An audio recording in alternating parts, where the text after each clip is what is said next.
guess been doing a little bit of reading and been looking at this book for a while, and I guess it's a follow on from ethics. It's I guess what plants are in some ways, but what plants know. And I guess when we look at plants, we often put qualities that we have of ourselves onto them. So looking at the contents, we're talking about how they see, smell, feel, hear, where they are, and kind of going through this book. I guess I mean, obviously they don't have eyes and they don't have noses, but they are very present of and very aware of their environment in quite different ways. So kind of interested in how they can kind of how we can kind of tap into that a little bit. So I mean, with the scene, plants, I think it was Dower and his son did some experiments, and they found that plants actually see light through the tips of new growth, and they kind of move towards the light. So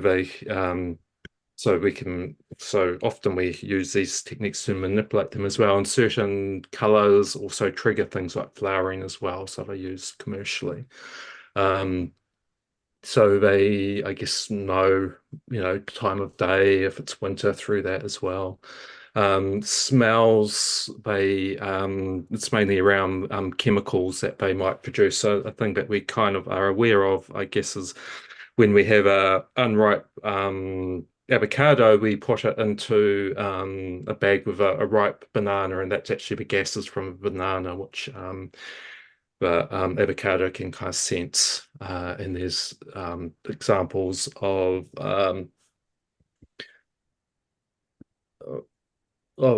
how yeah, different gases might be released through yeah. Oh yeah, they have the notes in front of me.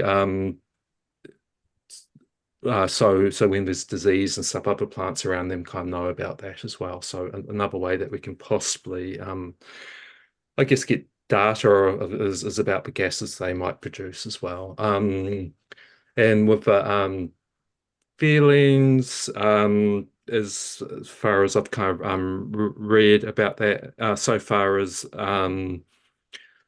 they have, I guess it's through their roots and then bringing up nutrients and stuff as well. And to do with hearing, it's around the kind of vibrations that they can sense, so they can actually know if something drops on the ground and through other types of vibrations.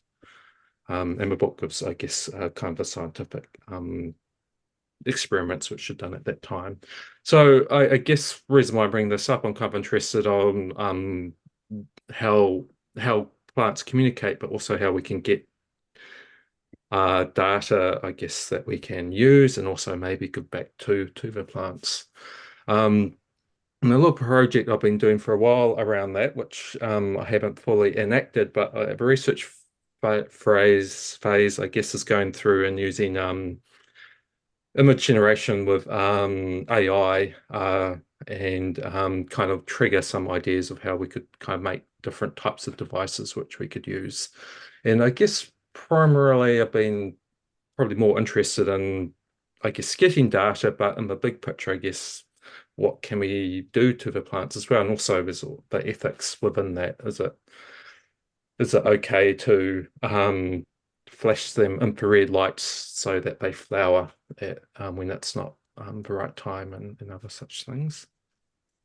Mm, mm, Um, so for the I guess the first lab kind of put together a manual which had hundreds of images of in reality, it's like mashing up plants and science and tech together visually, but also kind of triggers ideas of how you can do that. So and why you do that through this. So within this image, apart from it kind of having beakers and tubes and stuff, but it's kind of like, what is it actually measuring? What can I do with that? Is there a way that we can have types of gas sensors that we can trigger or what the plant's up to. Um, there's carbon monoxide, for example, which I guess is part of the cycle, but there's also other types of gases which we might or might not have. There might be other reactions that we can have as well. Um, and I mean, some of these are also kind of in relationship with each other as well, and quite diagrammatic, so we can kind of think about how and what they kind of interact with. Mm. Um, and I mean, I mean, from last week, I guess yeah, is it okay to capture plants and is it okay to have wires sticking in them or put them in cages or growing around things? What, is that okay or not? Or I guess we don't really know all of it, but it's partly kind of being respectful. But these images, I guess, help kind of think of ways that we can kind of generate different things. Most of them are quite kind of object based as well, so they're more like probably to do with adopt some of the prompts as the kind of devices which you might place with the plant or kind of in between. And it's just a small kind of snapshot. And uh, I mean, at the moment, I guess we've got our garden outside, so it's kind of a outside thing, but probably a slight side project is Meg has kind of got some terrariums that we're also looking at as well, and how they look.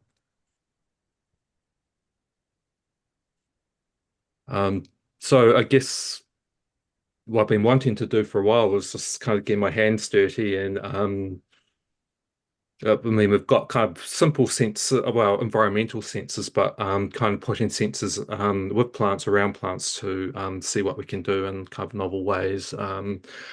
And what I've used before, which might be a starting point, is using a light-dependent resistor. So you just have light, and it might be to do with movement of a plant or such things.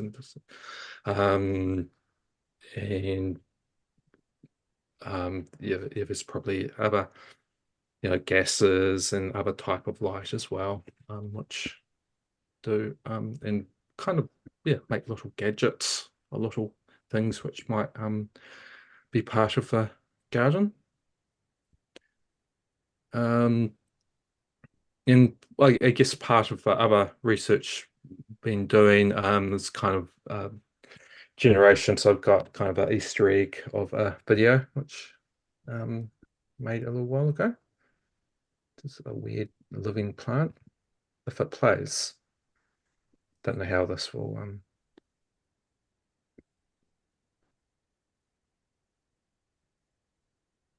Mm.